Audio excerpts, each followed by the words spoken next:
Good morning. आज हम लोग पढ़ेंगे वर्ग 6 का हमारी दुनिया अध्याय 8 हमारा राज्य बिहार के बारे में। क्लास 7 में भी हम लोग बिहार राज्य के बारे में पढ़े थे, लेकिन क्लास 6 में भी बिहार के बारे में डिटेल से जानना है, तो थोड़ा हम लोग बिहार के बारे में जान लेते हैं कि हमारा राज्य बिहार कैसा है। वर्ग 6 के बच्चों के लिए है। वर्ग 6 के क्लास में हमारी दुनिया में 3 चैप्टर सिर्फ और सिर्फ बिहार के बारे में बताया गया है, जिसमें एक चैप्टर 8 चैप्टर जो है वो है हमारा राज्य बिहार। 9वां अध्याय जो है उसमें है बिहार का दर्शन पार्ट 1, और 10वां जो अध्याय है उसमें है बिहार दर्शन पार्ट 2। तो आज हम लोग 8वां अध्याय करेंगे हमारा राज्य बिहार के बारे में। तो देखिए, हमारा राज्य जो बिहार है उसका नक्शा, उसका जो मानचित्र है कुछ इस प्रकार का है। तो इसमें आप देख रहे हैं कि बिहार का जो नक्शा है वो किस प्रकार का है। तो अगर इसको सीधे लकीर से मिलाया जाए तो ये आयताकार आकार का बनता है। आपसे पूछेगा, सवाल पूछता भी है कि बिहार का जो मानचित्र है वो रेखा गणित के अनुसार से किस आकार का है, तो आयताकार है। चलिए दूसरा चीज हम लोग देखते हैं। हम लोग 7 में भी पढ़े थे कि बिहार का अक्षांशीय विस्तार क्या है और देशांतरीय विस्तार क्या है। आप ग्लोब वाला चैप्टर जब वीडियो जो देखिएगा बिहार के बारे में, उसमें अक्षांशीय और देशांतरीय विस्तार हम बताए हैं, और यहाँ भी बताते हैं कि अक्षांशीय और देशांतरीय विस्तार बिहार का कितना है, इस चीज को जाने। बिहार का अक्षांशीय विस्तार, ऐसे जो रेखा ग्लोब पे, पृथ्वी पे जो वृत्ताकार रेखा खींची जाती है उसको अक्षांशीय विस्तार कहते हैं। और बिहार का जो अक्षांशीय विस्तार है वो है 24 डिग्री 20 मिनट 10 सेकेंड उत्तरी अक्षांश से 27 डिग्री 31 मिनट 15 सेकेंड उत्तरी अक्षांश के बीच में। तो ये हो गया आपको बिहार का अक्षांशीय विस्तार। और ये इधर से इधर तक, ये जो बिहार का पश्चिमी भाग है ये क्या है, पूर्वी भाग है। तो पश्चिम से पूर्व तक जो विस्तार है उसको देशांतरीय विस्तार कहते हैं। तो देशांतरीय विस्तार कितना है, तो 83 डिग्री 19 मिनट 50 सेकेंड पूर्वी देशांतर से 88 डिग्री 17 मिनट 40 सेकेंड पूर्वी देशांतर के बीच में। तो ये आपको क्या हो गया, बिहार का देशांतरीय विस्तार हो गया। अगला देखिए, बिहार का पश्चिम से पूर्व तक की लंबाई कितनी है, तो 483 किलोमीटर। पूछेगा कि बिहार की लंबाई पूर्व से पश्चिम की ओर या पश्चिम से पूर्व की ओर कितनी है, 483 किलोमीटर। बिहार की चौड़ाई उत्तर से दक्षिण की ओर चौड़ाई होगा बिहार का, वो कितना है, 345 किलोमीटर।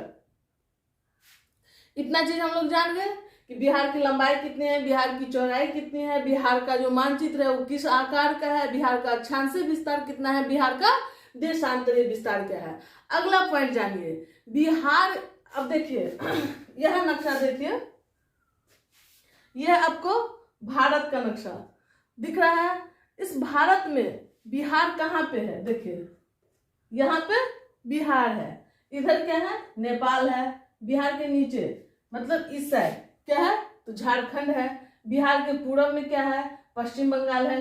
बिहार के पश्चिम में क्या है, उत्तर प्रदेश है। तो इस प्रकार से भारत में अगर स्थिति खोजने के लिए कहेगा बिहार का स्थिति कहाँ है, तो हम लोग यहाँ पे दिखाएंगे बिहार की स्थिति है। चलिए अब हम लोग देखते हैं कि बिहार में जिला की संख्या कितनी है। तो बिहार में जिला की संख्या है 38 जिला है बिहार में। प्रशासनिक संरचना, आपकी किताब में इसी चीज को दिया हुआ है, प्रशासनिक सीढ़ियां। तो प्रशासनिक व्यवस्था जो बिहार की है वो किस तरह से बटा हुआ है, इस चीज को हम लोग जानते हैं, जिसको प्रशासनिक सीढ़ियां के माध्यम से 6 क्लास में बताया गया है। देखिए सबसे ऊपर सबसे पहला एक कौन है, हमारा राज्य बिहार। बिहार में कितने प्रमंडल है, प्रमंडल की संख्या कितनी है पूछता है, तो 9 है प्रमंडल की संख्या। बिहार में जिला कितना है, तो आपको पता है 38 जिला है बिहार में। बिहार में अनुमंडल की संख्या 102 है। अनुमंडल मिलके क्या होता है, तो एक जिला बनता है।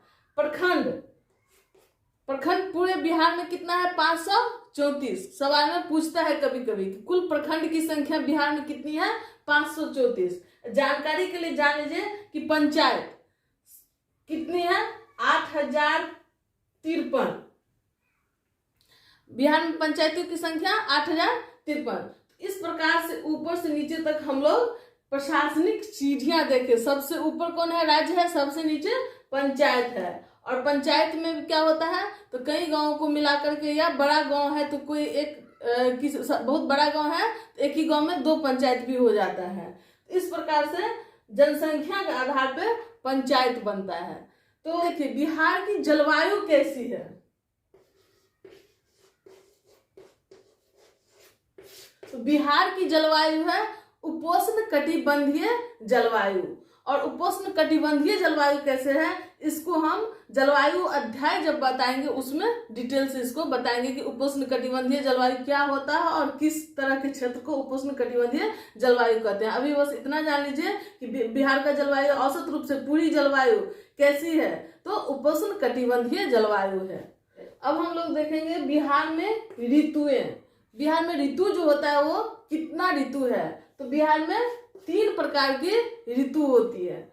एक ग्रीष्म ऋतु, दूसरा वर्षा ऋतु, तीसरा शीत ऋतु। ग्रीष्म ऋतु जिसमें गर्मी होता है, ये कब से कब तक रहता है, अप्रैल से मध्य जून तक। ये ग्रीष्म गर्मी वाला मौसम जो होता है उसी को ग्रीष्म ऋतु के नाम से हम लोग जानते हैं। इस महीना में एक काफी गर्म हवा चलता है जिसको स्थानीय भाषा में लू कहते हैं, और लू के नाम से जाना जाता है। पूछता है बिहार में जो स्थानीय हवा चलती है गर्मी के समय में उसे किस नाम से जाना जाता है, उसे लू के नाम से जाना जाता है। और ये लू जो होता है वो पश्चिम की दिशा से वो हवा चलती है, इसीलिए इसे पछुआ हवा भी कहा जाता है। अगला देख, वर्षा ऋतु मध्य जून से अक्टूबर के बीच का जो ऋतु होता है उसे वर्षा ऋतु के नाम से जाना जाता है। और ये ऋतु बिहार के लिए बहुत ही प्रमुख है, क्योंकि बिहार का जो मुख्य फसल है खरीफ फसल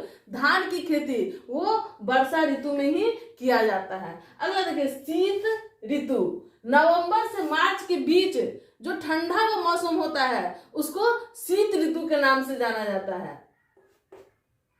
अब देखेंगे कि दिसंबर और जनवरी के बीच में एक ठंडा ठंडा काफी ठंडा हवा चलता है बिहार में, उसको शीत लहर के नाम से जाना जाता है।